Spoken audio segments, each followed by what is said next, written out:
আমাদের বাইনারি সার্চের জন্য টোটাল 5 স্টেপ মনে রাখতে হবে। যদি আমরা মিডল এলিমেন্ট ফাইন্ড করে ফেলি তাহলে সেখান থেকে ফার্স্ট হচ্ছে মিডল এলিমেন্টটা ফাইন্ড করতে হবে। যদি মিডল এলিমেন্ট টার্গেট অ্যাচিভ করে ফেলে তাহলে আমরা সেখানে ব্রেক করে দেব।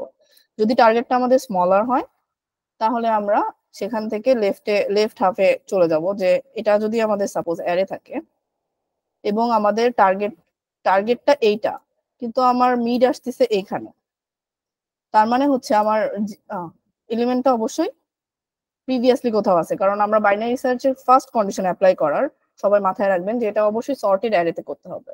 যদি অ্যারেটা সর্টেড না থাকে বা কোনোভাবে সর্ট করা যাবে না, ইন্ডেক্স ওয়াইজ সর্ট করতে হবে বা পেয়ার ওয়াইজ সর্ট করতে হবে, তখন আপনাকে সর্ট করে নিয়ে তারপর সেটা উপর বাইনারি সার্চ করতে হবে, হোক সেটা লেক্সোগ্রাফিক্যালি মানে ছোট থেকে বড় হোক, ইনক্রিজিং অর্ডার আর ডিক্রিজিং অর্ডার, আপনাকে সর্ট করে নিয়ে সর্টেড অ্যারের উপর বাইনারি সার্চ চালাতে হবে। যদি স্মলার এলিমেন্ট টার্গেটটা স্মলার হয় তাহলে সার্চ করব আমরা লেফটে, আর যদি টার্গেটটা আমাদের লার্জার হয় তাহলে সার্চ করব রাইট হাফে। মেইন বেসিক কনসেপ্ট এইটাই, আর এটাই রিপিট করতে থাকবো। তো এটা রিপিট করতে থাকবো ডিভাইড বাই 2 করে করে।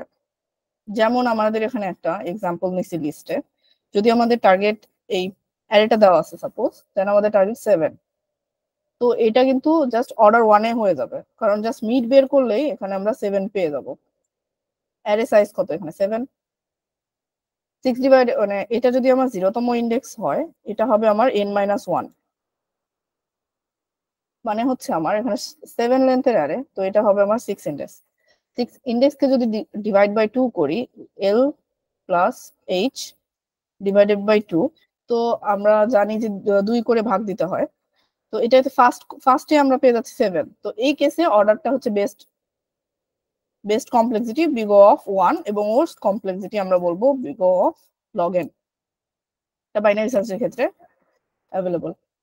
তো শুরুতে আমরা যেহেতু 7 পাচ্ছি, এই ক্ষেত্রে আমাদের বেস্ট কমপ্লেক্সিটি হয়ে যাবে অর্ডার অফ 1। আচ্ছা, আমরা যদি টার্গেট 57 পেতে চাই তাহলে কি করতে হবে আমাদের? এটা হচ্ছে 0তম ইন্ডেক্স আর এটা আমাদের 11। এখন একজনের রেসপন্স করেন। মানে এটা বলবো? হ্যাঁ বলো। মানে ফার্স্টে মিড বের করব, দেন মিড 5, তারপর আমরা কিভাবে আগাবো? দেন যে টার্গেটটা আমি আর কি পাস করেছিলাম সেটা যদি ওই মিডের সমান হয়ে যায় তাহলে রেজাল্ট ইকুয়াল টু মিড, মানে এট ফার্স্ট আমি রেজাল্ট ইকুয়াল টু -1 রাখবো। তো এখানে দেখতে পাচ্ছি যে মিড ইকুয়াল টু এটা হবে না। 5 নাম্বার মানে এইটা আমাদের 0 1 2 3 4 5, তাই না? এখানে চলে আসলো আমাদের মিড। তো এটা কি টার্গেটের সমান হয়েছে? অবশ্যই না, ছোট। তাহলে কোন সাইডে মুভ করব? তাহলে অবশ্যই এখন রাইট সাইডে মুভ করতে হবে। হ্যাঁ, এখন রাইট সাইডে মুভ করতে হবে, যেহেতু মিড এইটা, তাহলে আমার এল কে নিয়ে যেতে হবে এখানে। এবার মিড প্লাস 1, এটাই তো আমাদের অ্যালগরিদম ছিল, তাই না? Very good. আর এটা ছিল এইচ, এই কি থাকবে মানে আর সরি, দেন আবার চেক করতে হবে যে মিড, এটার মিডটা আমার স্যাটিসফাই করে কিনা। জি, দেন এটার মিড হবে হচ্ছে 60 মেবি। এইটা পজিশন কত? এটা পজিশন 6, এটা পজিশন 11। মিড বলেন কত হবে? মিড কত হবে বলো? 1 2 কি বল 60? আমি বলতেছি মিড কত হবে? 6 প্লাস 11 ডিভাইডেড বাই 2, এটা জানতে চাচ্ছি, মানে ইন্ডেক্সটা বলো। ও, ইন্ডেক্সটা হচ্ছে 11 প্লাস 6 মানে 70 বাই 2, 8 হচ্ছে। তো এখানে 6 7 8, এটা হচ্ছে আমাদের মিড এখন বর্তমানে। তো এটা দেখতেছি আমাদের যেটা টার্গেট ছিল তার বেশি হয়ে যাচ্ছে। তাহলে আর মিড -1 মানে আর এখন এখানে চলে আসবে। আর কোনো সমস্যা আছে?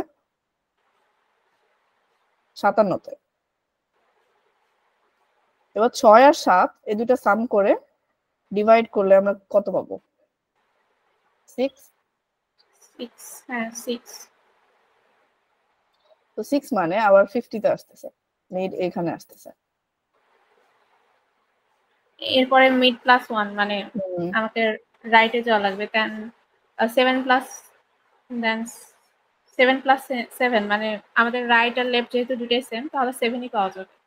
হ্যাঁ, আর 7 যখন পাওয়া যাবে তখন আমরা মিডে অলওয়েজ মানে অ্যানসারটা পেয়ে গেছি, ওখান থেকে result break. Equal to mid, ওটাকে রিটার্ন করব। আর যদি আমরা এখানে সাপোজ 58 থাকতো আর আমাদের এখানে না পাইতাম অ্যারেতে, তখন কন্ডিশনটা কি হতো?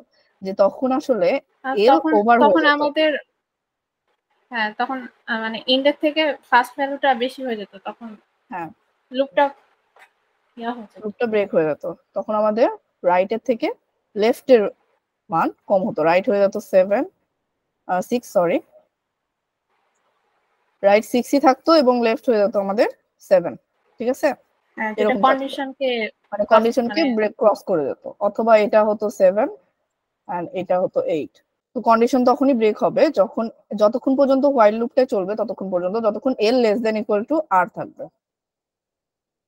বাইনারি সার্চের আলাদা আলাদা অ্যাপ্রোচ অনেকে ইউজ করে, যেমন অনেকে ইউজ করে এল লেস দেন আর যতক্ষণ চলবে ততক্ষণ লুপটা চলবে, অনেকে এই স্টাইল ইউজ করে। তবে আমি প্রিফার করবো এই স্টাইলটা বেস্ট। এটাতে আপনাদের mid plus one, mid minus one করলেই যথেষ্ট। এটাতে আপনার বারবার চেক করতে হয় না ওভার হচ্ছে কিনা। তো এইটাও ওকে, এটাও অনেকে ইউজ করে, তবে আমি এইটা প্রিফার করি এবং আমি এই স্টাইলটা ইউজ করি। তো আমাদের বেসিক কোডটা হচ্ছে বাইনারি সার্চের, আপনাদের দেখিয়ে দিচ্ছি। তো বাইনারি সার্চ ফাংশনে আমাদের অ্যারেটা দিব এবং লেন্থটা দিব, দেন আমরা টার্গেটটা দেখবো যে কতটুকু আমার দরকার, কোন টার্গেটটা আমার অ্যাচিভ করতে হবে। তো এই কেসে আমরা কি করতেছি যে left less than equal to যতক্ষণ রাইট থাকবে হোয়াইল লুপ চালাচ্ছি, মিড ডিভাইডেড টু মানে left plus right divided two, check করতেছি যদি টার্গেট হয় তাহলে রিটার্ন মেড, যদি লেস দেন হয় তাহলে সেম মিড প্লাস ওয়ান, আর যদি গ্রেটার দেন হচ্ছে তাহলে মিড মাইনাস ওয়ান। ঠিক আছে, রাইটে চেক করতেছি, যেটা এতক্ষণ শিখলাম। আর যদি আমরা অ্যারেটা না পাই, অ্যারেতে কোনো এলিমেন্ট না পাই, রিটার্ন করতেছি -1। কোড বুঝতে কারো সমস্যা আছে? আচ্ছা ঠিক আছে। আর আপনাদেরকে বলি যে আজকে কোড শেফ কন্টেস্ট আছে, আশা করবো যে আপনারা সবাই এটা করবেন। মানে আপনাদের রেটিং অনুযায়ী আপনাদের ডিভিশন দেওয়া থাকবে, ডিভিশন 2, 3, 4, ডিভিশন 1। তো সেই অনুযায়ী আপনারা আজকে যদি পার্টিসিপেট করেন তাহলে এটা আপনাদের জন্য অনেক বেশি হেল্পফুল হবে। সব কন্টেস্টে আসলে পার্টিসিপেট করা উচিত।